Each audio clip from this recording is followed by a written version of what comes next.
ಇನ್ನು ವೃಶ್ಚಿಕ ರಾಶಿಯವರಿಗೆ ಹೇಗಿದೆ ಅಂತಂದರೆ, ಒಂದು ವಿಚಾರ ಮತ್ತು ಒಂದು ಸಂದರ್ಭ ಒಂದು ಗಳಿಗೆ ನಿಮಗೆ ತೊಂದರೆಯನ್ನು ಮಾಡುತ್ತೆ. ಮಿಕ್ಕಿದೆಲ್ಲ ಕೂಡ ಚೆನ್ನಾಗಿದೆ. ಮತ್ತು ಒಂದು ಘಟನೆ ನಿಮಗೆ ತೊಂದರೆ ಕೊಡುತ್ತೆ. ಒಂದು ಶಾಕಿಂಗ್ ನ್ಯೂಸ್, ನೀವು ಹಬ್ಬಬ್ಬ ಈ ರೀತಿ ಇರ್ತಾರ ಜನ ಅನ್ನುವಂತಹ ಒಂದು ವಿಚಾರ ನಡೆಯುತ್ತೆ. ಮತ್ತು ಆ ಸಂದರ್ಭ ಬರಬಾರದು ಅಂತಂದರೆ ಏನು ಮಾಡಬೇಕು, ಬಂದರೆ ಏನು ಮಾಡಬೇಕು, ಯಾವ ರೀತಿ ತಂತ್ರವನ್ನು ಮಾಡೋದು ಬರದೇ ರೀತಿ ತಡಿಬೇಕು ಅಂತ ನಾನು ಸಂಪೂರ್ಣವಾಗಿ ತಿಳಿಸ್ಕೊಡ್ತೀನಿ. ಅದಕ್ಕಿಂತ ಮುಂಚೆ ನೀವು ವಿನಯೋಗಿ ಗುರುಜಿ ಅಂತ ಯೂಟ್ಯೂಬ್ ಚಾನಲ್ಲಿ ಲೈಕ್ ಮಾಡಿ, ಸಬ್ಸ್ಕ್ರೈಬ್ ಆಗಿ ಬೆಲ್ ಬಟನ್ ಒತ್ತಿ, ಮತ್ತು ಫೇಸ್ಬುಕ್ ಇನ್ಸ್ಟಾಗ್ರಾಮ್ ಕೂಡ ಲೈಕ್ ಮಾಡಿ, ಶೇರ್ ಮಾಡಿ, ಮತ್ತು ಫಾಲೋವನ್ನು ಮಾಡಿಕೊಳ್ಳಿ. ಜೈ ಭಗವಾನ್. ಎಲ್ಲರಿಗೂ ನಮಸ್ಕಾರ. ಓಂ ಮಹಾದೇವಿ ಚೌದ್ಮಿ ತನ್ನ ಐಶ್ವರ್ಯ ಲಕ್ಷ್ಮಿ ಪ್ರಚೋದಿತ. ಎಲ್ಲರಿಗೂ ನಮಸ್ಕಾರ. ಇವತ್ತಿನ ವಿಶೇಷ ಸಂಚಿಕೆಯಲ್ಲಿ ಅನೇಕ ವಿಚಾರಗಳನ್ನು ನಾವು ತಿಳ್ಕೊಳ್ಳೋಣ. ಇವತ್ತು ವೃಶ್ಚಿಕ ರಾಶಿಯವರ ಒಂದು ಮೇ ತಿಂಗಳ ಭವಿಷ್ಯ ಹೇಗಿದೆ ಅಂತ ನಾವು ನೋಡೋಣ. ನೋಡಿ, ವೃಶ್ಚಿಕ ರಾಶಿಯವರಿಗೆ ಏನು ಅಂತಂದರೆ, ಈ ಒಂದು ಮೇ ತಿಂಗಳಲ್ಲಿ ಸುಮಾರು ಬದಲಾವಣೆಗಳಾಗ್ತೀರ. ಮತ್ತು ಮೌನವಾಗಿದ್ದು ಎಲ್ಲ ಕೆಲಸವನ್ನು ಸಾಧಿಸಿ ತುಂಬ ಚೆನ್ನಾಗಾಗ್ತೀರ. ಜೊತೆಗೆ ನಿಮ್ಮಲ್ಲಿ ಒಳಗಡೆ ಇರೋಂಥ ಶಕ್ತಿಯನ್ನು ಆಚೆ ತೆಗೀರಿ. ಅಪಾರವಂಥ ಒಂದು ಶಕ್ತಿ ಇದೆ, ನನಗೇನೂ ಇಲ್ಲ ಅಂತ ಕೂತ್ಕೊಂಡಿದ್ದೀರಾ, ಆ ಶಕ್ತಿ ನಿಮ್ಮನ್ನು ಕಾಪಾಡುತ್ತೆ ಅಲ್ಲ. ಇಂದಿನ ಒಂದು ಸಮಸ್ಯೆಗಳು ನಿಧಾನವಾಗಿ ನೀವು ಮುಕ್ತರಾಗ್ತೀರಾ. ಕಳೆದು ಏನೇನು ಸಮಸ್ಯೆಗಳಿದೆ ಅದೆಲ್ಲ ಮುಕ್ತರಾಗ್ತೀರಾ. ಆ ಒಂದು ಯೋಗ ಇದೆ, ಅದು ಚೆನ್ನಾಗಿ.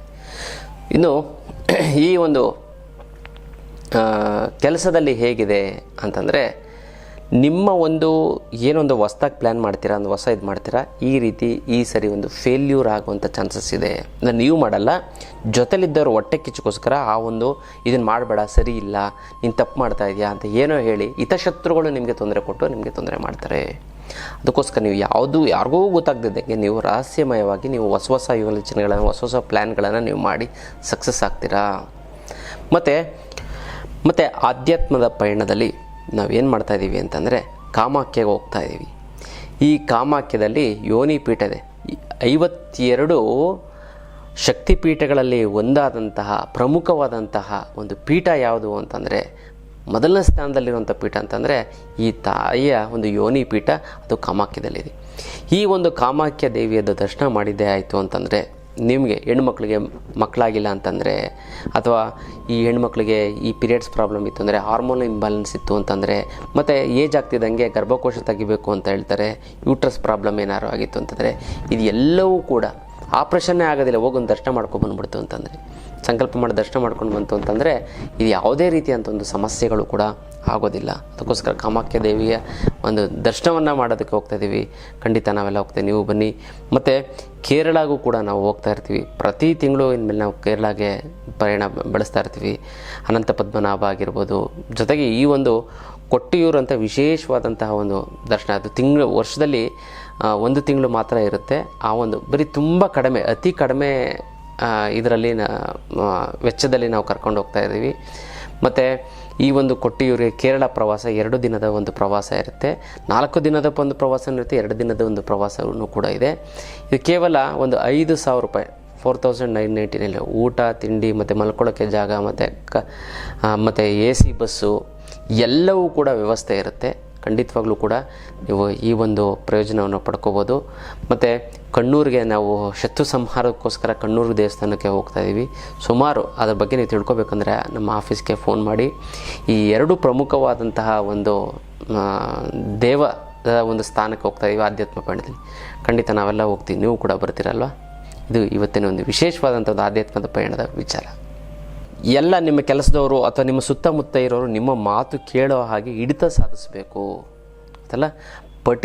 ಕಠಿಣವಾದಂಥ ಒಂದು ಪರಿಸ್ಥಿತಿಯನ್ನು ನೀವು ಗೆಲ್ಲಬೇಕು ಕೆಲಸದಲ್ಲಿ. ಅದು ಬಿಟ್ಟರೆಲ್ಲ ಚೆನ್ನಾಗಿದೆ. ಈ ಒಂದು ವಿಶೇಷವಾದಂಥದ್ದು ಏನು ಅಂತಂದರೆ, ದಕ್ಷಿಣ ದಿಕ್ಕು ತುಂಬ ಒಳ್ಳೆಯ ದಿಕ್ಕು ಗೊತ್ತಲ್ಲ. ದಕ್ಷಿಣಾಭಿಮುಖವಾಗಿ ನೀವು 4 ಹೆಜ್ಜೆ ಇಟ್ಟು ನೀವು ಏನೇ ಒಂದು ಕೆಲಸ ಕಾರ್ಯಗಳಿಗೆ ನೀವು ಹೋದರೂ ಕೂಡ ಸಕ್ಸಸ್ ಆಗ್ತಾ ಬರುತ್ತೆ. ಮತ್ತು ಕೆಲಸದಲ್ಲಿ ಯಾವುದೇ ರೀತಿ ಸಮಸ್ಯೆಗಳಾಗಬಾರ್ದು ಅಂದರೆ, ಮೊಸರನ್ನವನ್ನು ನೀವು ದಾನ ಅಂದರೆ ನೀವು ಮೊಸರನ್ನವನ್ನು ನೈವೇದ್ಯಕ್ಕೆ ಇಡಿ. ಮತ್ತು ಮೊಸರನ್ನ ದಾನ ಕೊಟ್ಟರು ಕೂಡ ತುಂಬ ಒಳ್ಳೆಯದಾಗುತ್ತೆ, ಚೆನ್ನಾಗಾಗ್ತಾ ಬರುತ್ತೆ. ಇನ್ನು ಹಣಕಾಸಿನಲ್ಲಿ ಏನಂತಂದರೆ, ಅಚಾನಕ್ಕಾಗಿ ನಿಮಗೆ ದುಡ್ಡು ಬಂದುಬಿಡುತ್ತೆ. ಯಾವುದೋ ರೀತಿಯ ಗುಪ್ತ ಆದಾಯ ನಿಮಗೆ ಬರುತ್ತಂಥ ಒಂದು ಚಾನ್ಸಸ್ಗಳು ಜಾಸ್ತಿ ಇದೆ. ಹಣಕಾಸಿನಲ್ಲಿ ತುಂಬ ಜಾಗ್ರತೆಯಿಂದ ಇರಬೇಕು, ಇಲ್ಲಾಂತಂದರೆ ಮೋಸ ಹೋಗುವಂಥ ಒಂದು ಸಮಸ್ಯೆಗಳು ಕಾಡ್ತಾ ಬರುತ್ತೆ. ಗೊತ್ತಲ್ಲ. ಅಪಾಯ ಇರುವಂಥ ಕಡೆ ನೀವು ಯಾವುದೇ ಕಾರಣಕ್ಕೂ ಹೂಡಿಕೆ ಮಾಡೋಕ್ಕೆ ಹೋಗಬೇಡಿ. ನೀವೇನಾದ್ರು ಕಡಿಮೆ ಇನ್ವೆಸ್ಟ್ಮೆಂಟ್ ಜಾಸ್ತಿ ಇನ್ವೆಸ್ಟ್ಮೆಂಟ್ ಮಾಡ್ತು ಅಂದರೆ ದೊಡ್ಡ ಸಮಸ್ಯೆಗೆ ಸಿಕ್ಕಾಕೋತೀರಾ. ಮತ್ತು ಯಾವುದೇ ರೀತಿಯಂಥ ಸಮಸ್ಯೆಗಳಾಗಬಾರ್ದು. ಹಣಕಾಸಿನ ವಿಚಾರಕ್ಕೆ ಏನಾದ್ರು ಒಳಗಡೆ ಹೋಗಬೇಕು ಅಂತಂದರೆ ಶುಭ ರೀತಿಯಲ್ಲಿ ನೀವು ಕೆಲಸ ಕಾರ್ಯಗಳು ಹೂ ಎತ್ತದಂಗೆ ಆಗಬೇಕು ಅಂತ ನೀಲಿ ಬಟ್ಟೆಯನ್ನು ಧರಿಸ್ಕೊಂಡು ಹೋಗಿ ತುಂಬ ಚೆನ್ನಾಗುತ್ತೆ, ಒಳ್ಳೆಯದಾಗ್ತಾ ಬರುತ್ತೆ. ಇನ್ನು ಪ್ರೀತಿ ಮತ್ತು ಸಂಬಂಧಗಳಲ್ಲಿ ಏನಂತಂದರೆ ಸಂಬಂಧಗಳು ಆಳವಾದಂಥ ಒಂದು ಸಂಪರ್ಕ ಏನೋ ಒಂದು ಕ್ಲೋಸ್ ಆಗಿರುತ್ತೆ, ಇನ್ನಷ್ಟು ಆಳವಾಗ್ತಾರೆ, ಚೆನ್ನಾಗಿದೆ. ನಂಬಿಕೆ ಮುಖ್ಯ. ಮತ್ತು ನಿಮ್ಮ ನಂಬಿಕೆ ಉಳಿಸ್ಕೊಳ್ಳಿ ಮತ್ತು ನೀವು ಸಂಬಂಧಗಳ ಮೇಲೆ ನಂಬಿಕೆ ಇಡಿ, ಗೊತ್ತಲ್ಲ. ಮತ್ತು ಕೆಲವೊಂದಾರು ಅನುಮಾನಗಳು ಬಂದು ಸಂಬಂಧಗಳನ್ನು ಹಾಳು ಮಾಡುತ್ತೆ. ಈ ತಿಂಗಳು ಹುಷಾರಾಗಿರಿ. ಅದಕ್ಕೋಸ್ಕರ ಇನ್ನು ಬರಬೇಕಾಗಿರೋ ದುಡ್ಡು ಬರ್ತಾ ಇಲ್ಲ ಅಂತಂದರೆ, ಕೊಡೋರಿಗೆ ಕೊಡೋಕ್ಕಾಗ್ತಾ ಇಲ್ಲ ಅಂದರೆ, ಸಿಕ್ಕಾಪಟ್ಟೆ ಸಾಲ ಆಗಿತ್ತು ಅಂದರೆ, ಗುರುಗಳೇ ದುಡ್ಡು ನೀರು ಥರ ಖರ್ಚಾಗ್ತಾ ಇದೆ, ಎಲ್ಲಿ ಹೋಗ್ತಾ ಇದೆ ಎಲ್ಲಿ ಬರ್ತಾ ಇದೆ ಗೊತ್ತೇ ಆಗ್ತಾಯಿಲ್ಲ ಅನ್ನೋಂಥವ್ರಿಗೆ ಏಕೈಕ ರಾಮಬಾಣ ಅಂದರೆ ಅಷ್ಟಲಕ್ಷ್ಮಿ ಯಂತ್ರ. ಈ ಅಷ್ಟಲಕ್ಷ್ಮಿ ಯಂತ್ರವನ್ನು ಮನೆಯಲ್ಲಿ ಪ್ರತಿಷ್ಠಾಪನೆ ಮಾಡಿದ್ದೇ ಆಯಿತು ಅಂದರೆ ಅದೆಂಥದ್ದೇ ಹಣಕಾಸಿನ ಸಮಸ್ಯೆ ಇದ್ದರೂ ಸಂಪೂರ್ಣವಾಗಿ ನಿವಾರಣೆ ಆಗಿಬಿಡುತ್ತೆ. ಸಾಲ ಸೋಲಗಳೆಲ್ಲ ಸಂಪೂರ್ಣವಾಗಿ ತೀರೋಗುತ್ತೆ. 6 ತಿಂಗಳಲ್ಲಿ ಅದೆಂಥದ್ದೇ ಸಾಲ ಇದ್ದರೂ ಕೂಡ ತೀರೋಗುತ್ತೆ. ಬೇಡ ಒಂದು ವರ್ಷ ತೊಗೊಳ್ಳಿ ಬಿಡಿ, ಬೇಡ ಒಂದು ವರ್ಷದಲ್ಲಿ ಒಂದು ಅರ್ಧ ತೀರೋದ್ರೂ ನೀವು ಎಷ್ಟೊಂದು ನಿರಾಳತೆ ಬಂದುಬಿಡ್ತದೆ, ಗೊತ್ತಲ್ಲ. ಈ ಒಂದು ಯಂತ್ರಕ್ಕೆ ಮುಟ್ಟು ಕಟ್ಟು ಚಟ್ಟು ಮಡಿ ಮೇಲಿಗೆ ಸೂತ್ಕ ಗೀತ್ಕ ವೆಜ್ಜು ನಾನ್ ವೆಜ್ಜು ಜಾತಿ ಗೀತಿ ದಿಕ್ಕು ಗೀಕು ಆ ಥರದ್ದು ಏನಿಲ್ಲ. ಇಟ್ಟ ಸಹ ಕೆಲಸ ಆಗುತ್ತೆ. ದೇವ್ರ ಮಲ್ಲಾರು ಇಡ್ಬೋದು, ಬೀರ್ನಲ್ಲಾರು ಇಡ್ಬೋದು. ಪ್ರತಿದಿನ ಪೂಜೆ ಮಾಡಲೇಬೇಕು ಅಂತ ಏನಿಲ್ಲ. ಪೂಜೆ ಮಾಡಲಿಲ್ಲ ಅಂತಂದ್ರೂ ಕೂಡ ನಡೆಯುತ್ತೆ. ಜೊತೆಗೆ ಇದು ಕರ್ಮ ಕಳೆದಿದ್ರೆ ಮಾತ್ರ ತೊಗೊಳಕ್ಕಾಗೋದು. ಎಲ್ಲರ ಕೈಲೂ ಅಷ್ಟು ಸುಲಭವಾಗಿ ಬರೋದಿಲ್ಲ. ಸಂಕಲ್ಪ ಮಾಡ್ಕೊಳ್ಳಿ. 10ರಿಂದ 20 ಬಾರಿ ಸಂಕಲ್ಪ ಮಾಡಿಕೊಂಡ್ರೆ ಅದು ಹೇಗೋ ನಿಮ್ಮ ಮನೆ ಒಳಗಡೆ ಬರ್ತದೆ. ಸಾಕ್ಷಾತ್ ಮಹಾಲಕ್ಷ್ಮಿ ಯಂತ್ರದ ಮೂಲಕ ನಿಮ್ಮ ಮನೆಗೆ ಬಂದು ಸ್ಥಿರವಾಗಿ ನಿಲ್ತಾಳೆ. ಇನ್ನು ಈ ಅಷ್ಟಲಕ್ಷ್ಮಿ ಯಂತ್ರ ನಿಮ್ಮ ಮನೇಲಿತ್ತು ಅಂತಂದರೆ ಯಾವುದೇ ಕಾರಣಕ್ಕೂ ನೀವು ತಲೆ ಕೆಡಿಸ್ಕೊಳಕ್ಕೆ ಹೋಗ್ಬೇಡಿ. ಹಣಕಾಸನ್ನ ನೀವು ಮರೆತು ಬಿಡಿ, ಬೇರೆ ಬಗ್ಗೆ ನೀವು ಯೋಚನೆ ಮಾಡಿ. ಅಂಥ ಒಂದು ಅದ್ಭುತವಾದ ಒಂದು ಶಕ್ತಿ ಗಿಡಮೂಲಿಕೆಗಳನ್ನೆಲ್ಲ ಕುಟ್ಟಿ ಪುಡಿ ಮಾಡಿ ಯಾರದು ಒಣಗಿಸಿ ಭಸ್ಮ ಮಾಡಿ ಈ ಒಂದು ಯಂತ್ರನ ಪ್ರಾಣ ಪ್ರತಿಷ್ಠಾಪನೆ ಮಾಡಿ ಶಕ್ತಿ ತುಂಬಿ ಇಟ್ಟಿರುವಂಥ ಒಂದು ಯಂತ್ರ. ಈ ಯಂತ್ರವನ್ನು ನೀವು ಪ್ರತಿಷ್ಠಾಪನೆ ಮಾಡಿ ನಿಮ್ಮ ಹಣಕಾಸಿನ ಸಮಸ್ಯೆಯ ಸಂಪೂರ್ಣ ನಿವಾರಣೆನ ನೀವೇ ನೋಡ್ತೀರ. ಹಾಗಾಗಿ ಇದನ್ನು ಇನ್ನು ಅತ್ಯದ್ಭುತವಾದಂಥ ಒಂದು ಅಷ್ಟಲಕ್ಷ್ಮಿ ಯಂತ್ರದ ವಿಚಾರ.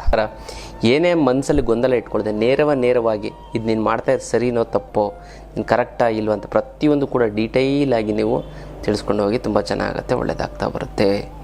ಮತ್ತು ಯಾವುದೇ ರೀತಿ ಸಮಸ್ಯೆಗಳಾಗಬಾರ್ದು ಸಂಬಂಧಗಳಲ್ಲಿ ಮಲ್ಲಿಗೆ ಹೂವನ್ನು ದಾನ ಕೊಡಿ, ತುಂಬ ಚೆನ್ನಾಗುತ್ತೆ. ದೇವರಿಗೆ ತೊಗೊಂಡೋಗಿ 2 ಮೊಳ 3 ಮೊಳ ದೇವ್ರಿಗೆ ಕೊಡಿ, ಅರ್ಪಣೆ ಮಾಡಿ, ತುಂಬ ಚೆನ್ನಾಗುತ್ತೆ, ಒಳ್ಳೆಯದಾಗುತ್ತೆ. ಇನ್ನು ಕುಟುಂಬದಲ್ಲಿ ನಿಮ್ಮ ವೈಯಕ್ತಿಕ ಜೀವನದಲ್ಲಿ ನೀವೇನು ಅಂತಂದರೆ ನೀವು ಕಾಪಾಡ್ಕೊಂಡು ಹೋಗಬೇಕು. ವೈಮನಸ್ಸಿಗಳು ಬರುವಂಥ ಚಾನ್ಸಸ್ ಇರುತ್ತೆ. ಅದೇ ಒಂದು 10% ಬರುತ್ತೆ, ತಲೆ ಕೆಡಿಸ್ಕೊಳಕ್ಕೆ ಹೋಗಬೇಡಿ. ಪ್ರಮುಖ ನಿರ್ಧಾರಗಳನ್ನು ತೊಗೋಬೇಕು ಅಂತಂದರೆ ಕುಟುಂಬದ ಸದಸ್ಯರ ಜೊತೆ ಗಂಡ ಹೆಂಡತಿ ಮಕ್ಕಳು ಇವರೆಲ್ಲ ಸೇರಿಕೊಂಡು ಮಾತಾಡಿ ನೀವು ನಿರ್ಧಾರವನ್ನು ತೆಗೆದುಕೊಳ್ಳಿ.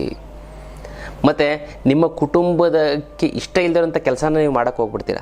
ಆವಾಗ ಆ ಮನೆಯವರೇ ನಿಮಗೆ ಬೇಜಾರು ಮಾಡ್ತಾರೆ, ತೊಂದರೆ ಮಾಡ್ತಾರೆ, ಬೈತಾರೆ, ಇದೆಲ್ಲ ಆಗ್ತಾ ಬರುತ್ತೆ. ನೀವೇನೊಂದು ವಸ್ತು ತೊಗೊಂಡ್ಬರ್ತೀರ, ಅದು ಇಷ್ಟನೇ ಆಗಲ್ಲ ಅವ್ರಿಗೆ, ಏನು ಮಾಡ್ತೀರಾ, ವಾಪಸ್ ಕೊಡು ಅಂತಾರೆ. ಇದೆಲ್ಲ ಆಗ್ತಾ ಬರುತ್ತೆ. ಆವಾಗ ನಿಮಗೆ ಮನಸ್ಸಿನ ತೊಂದರೆ ಆಗ್ತಾ ಬರುತ್ತೆ. ಮತ್ತೆಲ್ಲ ನಿಮ್ಮ ಮಾತಿಗೆ ಒಂದು ಗೌರವ ಹೆಚ್ಚಾಗ್ತಾ ಬರುತ್ತೆ, ತಿಳ್ಕೊಳ್ಳಿ. ಅದು ಬಿಟ್ಟರೆ ಏನು ತೊಂದರೆ ಇಲ್ಲ. ಮತ್ತು ಯಾವುದೇ ರೀತಿ ಸಮಸ್ಯೆಗಳು ಆಗಬಾರ್ದು ಅಂತಂದರೆ ನೀವು ಆಂಜನೇಯ ಸ್ವಾಮಿಯನ್ನು ಆರಾಧನೆಯನ್ನು ಮಾಡಿ ಈ ತಿಂಗಳು ವೃಶ್ಚಿಕ ರಾಶಿಯವರೆಲ್ಲರೂ ಕೂಡ ತುಂಬ ಚೆನ್ನಾಗುತ್ತೆ, ಒಳ್ಳೆಯದಾಗ್ತಾ ಬರುತ್ತೆ. ಇನ್ನು ಆರೋಗ್ಯದ ಸ್ಥಿತಿ ಹೇಗಿದೆ ಅಂತಂದರೆ ಕಣ್ಣಿಗೆ ಸಂಬಂಧಪಟ್ಟಂತಹ ಒಂದು ಆಗ್ತಾ ಬರುತ್ತೆ. ಮತ್ತು ಗಂಟ್ಲು ಕೆರೆತ, ಗಂಟ್ಲು ನೋವು ಇದೆಲ್ಲ ಆಗ್ತಾ ಬರುತ್ತೆ. ನಿದ್ರೆ ಸರಿಯಾಗಿ ಬರೋದಿಲ್ಲ. ಮನಸ್ಸಿನಲ್ಲಿ ಒಂದು ಒತ್ತಡ ಜಾಸ್ತಿ ಆಗ್ತಾ ಬರುತ್ತೆ. ಅದಕ್ಕೋಸ್ಕರ ಧ್ಯಾನದ ಸ್ಥಿತಿಯಲ್ಲಿ ಇರಿ, ತುಂಬ ಚೆನ್ನಾಗಾಗುತ್ತೆ, ಒಳ್ಳೆಯದಾಗ್ತಾ ಬರುತ್ತೆ. ಮತ್ತು ಶತ್ರು ಅಂತಂದರೆ ಹಿತಶತ್ರುಗಳು ಜಾಸ್ತಿ ಆಗ್ತಾ ಬರುತ್ತೆ. ಹಿತಶತ್ರುಗಳೇ ಈ ಒಂದು ತಿಂಗಳು ನಿಮಗೆ ತೊಂದರೆ ಮಾಡೋವಂಥದ್ದು, ಗೊತ್ತಲ್ಲ. ಗುಪ್ತ ಶತ್ರುಗಳು, ಗೊತ್ತೇ ಆಗಲ್ಲ. ಅವ್ನು ಮಾಡಿದ್ರೆ ಏನೋ ಕೆಲಸ ಮಾಡಿ ಕೆಟ್ಟ ಕೆಲಸ ಮಾಡ್ತೀವಿ, ಹೋಗಿರ್ತಾನೆ, ನಿಮ್ಗೆ ಗೊತ್ತೇ ಆಗಲ್ಲ. ನಿಮ್ಮ ಮೇಲೆ ಅಸೂಯೆ ಹೆಚ್ಚಾಗ್ತಾ ಬರುತ್ತೆ ಸುತ್ತಮುತ್ತ ಇರೋಂಥವ್ರಿಗೆ, ಗೊತ್ತಲ್ಲ. ಮತ್ತು ನಿಮಗೆ ಗೊತ್ತಾಗದೆ ಹಿಂಬದಿಯಿಂದ ನಿಮಗೆ ತೊಂದರೆಯನ್ನು ಉಂಟು ಮಾಡ್ತಾರೆ, ಜಾಗೃತೆಯಿಂದ ಇರಿ. ಈ ತಿಂಗಳು ಎಷ್ಟು ಪರ್ಸೆಂಟ್ ನೀವು ಚೆನ್ನಾಗಿರ್ತೀರ ಅಂತಂದರೆ 60% ನಿಮಗೆ ಚೆನ್ನಾಗಿರ್ತೀರ, ಒಂದು 40% ಸಮಸ್ಯೆ ಆಗುತ್ತೆ, ಒಂದು 20% ಚಾಲೆಂಜಸ್ಗಳನ್ನು ಎದುರಿಸಬೇಕು, ಗೊತ್ತಲ್ಲ. ಮತ್ತು ಮುನ್ನೆಚ್ಚರಿಕೆ ಕ್ರಮವಾಗಿ ನೀವೇನು ಮಾಡಬೇಕು ಅಂತ, ಯಾರನ್ನೂ ಕೂಡ ನಂಬೋದಕ್ಕೆ ಹೋಗಬೇಡಿ. ಕೋಪದಿಂದ ನೀವೇ ಕೋಪನೇ ಒಂದು ದೊಡ್ಡ ಶತ್ರು ಆಗ್ತಾ ಬರುತ್ತೆ. ಮತ್ತು ಸೀಕ್ರೆಟ್ ವಿಚಾರಗಳನ್ನು ಯಾವುದೇ ಕಾರಣಕ್ಕೂ ಹೇಳ್ಕೊಳ್ಳೋಕೆ ಹೋಗಬೇಡಿ. ಮತ್ತು ತಾಳ್ಮೆಯಿಂದ ಇರಿ. ಮತ್ತು ಇನ್ನೊಂದು ಏನು ಅಂತಂದರೆ ನಿಮ್ಮಲ್ಲಿರುವಂಥ ಒಂದು ಒಳಶಕ್ತಿ ಅಂತ ದೈವಶಕ್ತಿ ತುಂಬ ಚೆನ್ನಾಗಿದೆ. ತಾಳ್ಮೆ ಇರಲಿ, ಗಮನ ಕೊಡಿ. ಮತ್ತು ಸಮಯ ಬಂದಾಗ ನಿಮ್ಮ ಶತ್ರುಗಳನ್ನು ಯಾವ ರೀತಿ ಹೊಡಿಬೇಕು ಅಂತ ಪ್ಲ್ಯಾನ್ ಮಾಡ್ಕೊಳ್ಳಿ. ಮತ್ತು ಯಾವುದೇ ಕಾರಣಕ್ಕೂ ಅನಾವಶ್ಯಕವಾಗಿ ಶತ್ರುಗಳ ಜೊತೆ ಮಾತಾಡೋಕ್ಕೆ ಹೋಗಬೇಡಿ. ಮನಸ್ಸಲ್ಲಿರೋಂಥದ್ದು ಮುಂದೆ ಆನ್ಲೈನ್ ಕ್ಲಾಸು, ವಿಶೇಷವಾದಂಥ ಒಂದು ಆನ್ಲೈನ್ ಕ್ಲಾಸು. ಈ ಒಂದು ಆನ್ಲೈನ್ ಕ್ಲಾಸಲ್ಲಿ ಏನಿದೆ ಅಂತಂದರೆ, ನಿಮ್ಗೆ ಜೀವನದಲ್ಲಿ ಯಾವ ರೀತಿ ಬದುಕಬೇಕು, ಮತ್ತು ಜನವಶೀಕರಣ, ಧನವಶೀಕರಣ, ಇರುವಂತಹ ದುಡ್ಡನ್ನು ಫಸ್ಟ್ ದುಡ್ಡು ಬರೋಗೆ ಏನು ಮಾಡಬೇಕು, ಮತ್ತು ಇರುವಂಥ ದುಡ್ಡನ್ನು 10 ರೂಪಾಯಿನ 100 ರೂಪಾಯಿ, 100 ರೂಪಾಯಿಂದ 1000 ರೂಪಾಯಿ, 1000 ರೂಪಾಯಿಂದ 1,00,000 ರೂಪಾಯಿ ಹೇಗೆ ಮಾಡುವಂಥದ್ದು, ದುಡ್ಡನ್ನು ಯಾವ ರೀತಿ ಬಳಸಬೇಕು, ಯಾವ ರೀತಿ ಉಳಿಸ್ಬೇಕು, ಮತ್ತು ಯಾವ ರೀತಿ ಗಳಿಸ್ಬೇಕು, ಜನರನ್ನು ಕೂಡ ಯಾವ ರೀತಿ ಉಳಿಸ್ಕೋಬೇಕು. ಮತ್ತು ತುಂಬ ಜನ ಫ್ರೆಂಡ್ಸ್ ಇತ್ತು ಅಂತಂದರೆ ನಿಮಗೆ ₹1,00,00,000 ಇದ್ದಂಗೆ ಯಾರೋ ಸಹಾಯ ಮಾಡ್ತಾರೆ. ಅದರ ಜನಾಕರ್ಷಣೆ ಹೇಗೆ ಮಾಡಬೇಕು, ಜನವಶೀಕರಣವನ್ನು ಯಾವ ರೀತಿ ಮಾಡಿಕೊಂಡು ನಾವು ಜೀವನವನ್ನು ಒಂದು ಸುಗಮಗೊಳಿಸ್ಕೋಬೇಕು ಅನ್ನೋದನ್ನು ಆನ್ಲೈನ್ ಕ್ಲಾಸಸ್ ಇರುತ್ತೆ. ನೀವು ಡೈರೆಕ್ಟಾಗಿ ನಾನು ಹೇಗಿದೆ ನಾವು ಮಾತಾಡ್ತೀವಿ, ನೀವು ಡೈರೆಕ್ಟಾಗಿ ಅದರಲ್ಲೂ ಕೂಡ ನಿಮ್ಮ ಪರ್ಸನಲ್ ವಿಚಾರಗಳನ್ನು ನನ್ನ ಭೇಟಿಯಾಗದೆ ಒಂದು ಕ್ಲಾಸ್ ಅಟೆಂಡ್ ಮಾಡಿ ಜ್ಞಾನವನ್ನು ತಿಳ್ಕೊಂಡು ನಿಮ್ಮ ಸಮಸ್ಯೆಗಳನ್ನು ಕೂಡ ಅಲ್ಲೂ ಕೂಡ ಬಗೆಹರಿಸ್ಕೋಬೋದು. ಎಲ್ಲ ರೀತಿಯಂಥ ವಿಚಾರಗಳನ್ನು ತಿಳಿಸ್ಕೊಡ್ತಾ ಹೋಗ್ತೀನಿ. ಝೀರೋ ಇರೋಂಥ ವ್ಯಕ್ತಿ ಈ ಆನ್ಲೈನ್ ಕ್ಲಾಸ್ ಅಟೆಂಡ್ ಮಾಡಿ ಹೀರೋ ಆಗಿರೋಂಥ ಉದಾಹರಣೆಗಳೆಲ್ಲ ನಾವು ನಮ್ಮ ಆಶ್ರಮಕ್ಕೆ ಬಂದು ನೀವು ನೋಡ್ಬೋದು. ಅಂಥ ಒಂದು ಅದ್ಭುತವಾದಂಥ ಒಂದು ಆನ್ಲೈನ್ ಕ್ಲಾಸು ಜನ ಮತ್ತು ಧನವಶೀಕರಣ. ಇದಕ್ಕೂ ಕೂಡ ನೀವು ಹೆಸರನ್ನು ಬರೆಸಿ ಈ ಒಂದು ಕ್ಲಾಸಸನ್ನು ಕೂಡ ನೀವು ಅಟೆಂಡ್ ಮಾಡಬಹುದು. ಇದು ವಿಶೇಷವಾದಂಥ ಒಂದು ಆನ್ಲೈನ್ ಕ್ಲಾಸು, ಎಲ್ಲರಿಗೂ ಕೂಡ ಅಷ್ಟು ಸುಲಭವಾಗಿ ಸಿಗೋದಿಲ್ಲ. ಹಾಗೆ ಈ ಒಂದು ಆನ್ಲೈನ್ ಕ್ಲಾಸ್ ನೀವು ಜಾಯಿನ್ ಮಾಡಿ ಅಂತ ನಾನು ತಿಳಿಸ್ಕೊಡ್ತೀನಿ. ಅಂಥ ಯೋಜನೆಗಳನ್ನು ನೀವು ಯಾವುದೇ ಕಾರಣಕ್ಕೂ ಬೇರೆಯವ್ರಿಗೆ ತಿಳಿಸೋಕೆ ಹೋಗಬೇಡಿ, ಗೊತ್ತಲ್ಲ. ಮತ್ತು ಈ ತಿಂಗಳು ವೃಶ್ಚಿಕ ರಾಶಿಯವರು 3 ಶುಭ ಸಂಖ್ಯೆ. ಆಂಜನೇಯ ಸ್ವಾಮಿಯನ್ನು ಆರಾಧನೆ ಮಾಡಿ ತುಂಬ ಚೆನ್ನಾಗುತ್ತೆ, ಒಳ್ಳೆಯದಾಗುತ್ತೆ. ಮತ್ತು ನಾಯಿಗೆ ಊಟ ಹಾಕಿ ಒಳ್ಳೆಯದಾಗ್ತಾ ಬರುತ್ತೆ. ಬೇಳೆಯನ್ನು ದಾನ ಕೊಡಿ, ತುಂಬ ಚೆನ್ನಾಗುತ್ತೆ. ಮತ್ತು ಕ್ಲೀಂ ಬೀಜ ಮಂತ್ರವನ್ನು ಜಪ ಮಾಡಿ, ಕ್ಲೀಂ ಕ್ಲೀಂ ಕ್ಲೀಂ ಕ್ಲೀಂ ಕ್ಲೀಂ ಅಂತ ಜಪ ಮಾಡಿ ಒಳ್ಳೆಯದಾಗುತ್ತೆ, ಚೆನ್ನಾಗುತ್ತೆ. ಮತ್ತು ನೀಲಿ ಬಣ್ಣ ತುಂಬ ಅದೃಷ್ಟ ತಂದು ಕೊಡುತ್ತೆ. ಬಿಳಿ ಬಣ್ಣವನ್ನು ಜಾಸ್ತಿ ಹಾಕ್ಕೊಳ್ಳೋಕೆ ಹೋಗ್ಬಿಡಿ, ಕಡಿಮೆ ಮಾಡಿ. ಹಾಕ್ಕೊಳ್ಳೋದೇ ಇದ್ದರೆ ಬೆಟರು. ಈ ತಿಂಗಳು ತುಂಬ ಚೆನ್ನಾಗುತ್ತೆ, ಒಳ್ಳೆಯದಾಗ್ತಾ ಬರುತ್ತೆ. ಮುಂದಿನ ತಿಂಗಳು ನಿಂಬೆ ಬಿಳಿ ಅದೃಷ್ಟ ತರ್ಬೋದು, ಆದರೆ ಈ ತಿಂಗಳು ಸ್ವಲ್ಪ ಅಷ್ಟೊಂದು ನಿಮಗೆ ಸಮಂಜಸ ಅಲ್ಲ, ಗೊತ್ತಲ್ಲ. ಇದಾಗಿತ್ತು ಇವತ್ತಿನ ಒಂದು ವೃಶ್ಚಿಕ ರಾಶಿಯವರ ಒಂದು ಮೇ ತಿಂಗಳ ಒಂದು ಭವಿಷ್ಯ, ಗೊತ್ತಲ್ಲ. ಇನ್ನಷ್ಟು ವಿಚಾರ ತಿಳ್ಕೋಣ. ಮತ್ತು ಇನ್ನೊಂದು, ಯಾರ್ಯಾರು ವೃಶ್ಚಿಕ ರಾಶಿಯವ್ರಿಗೆ ಯಾವುದೇ ರೀತಿ ಸಮಸ್ಯೆಗಳು ಆಗಬಾರ್ದು ಅಂತಂದರೆ, ಅಮ್ಮ ಮಹಾಲಕ್ಷ್ಮಿ ನಿನ್ನ ಆಶೀರ್ವಾದ ಸದಾ ನನ್ನ ಮೇಲೆ ಇರ್ತೀನಿ, ಶತಕೋಟಿ ನಮಸ್ಕಾರ ಅಂತ ಕಮೆಂಟ್ ಮಾಡಿ ಕಳಿಸಿ. ನಾನು ಸಂಕಲ್ಪನ ಮಾಡ್ತೀನಿ, ತಂತ್ರವನ್ನು ಮಾಡಿ ಒಂದಕ್ಕೊಂದು ತುಂಬ ಚೆನ್ನಾಗುತ್ತೆ, ಒಳ್ಳೆಯದಾಗ್ತಾ ಬರುತ್ತೆ. ಇದು ವಿಶೇಷವಾದಂಥ ಒಂದು ವೃಶ್ಚಿಕ ರಾಶಿಯವರ ಒಂದು ಭವಿಷ್ಯ. ಇನ್ನಷ್ಟು ವಿಚಾರ ತಿಳ್ಕೋಣ ಮುಂದಿನ ಸಂಚಿಕೆಯಲ್ಲಿ. ಅಲ್ಲಿವರೆಗೂ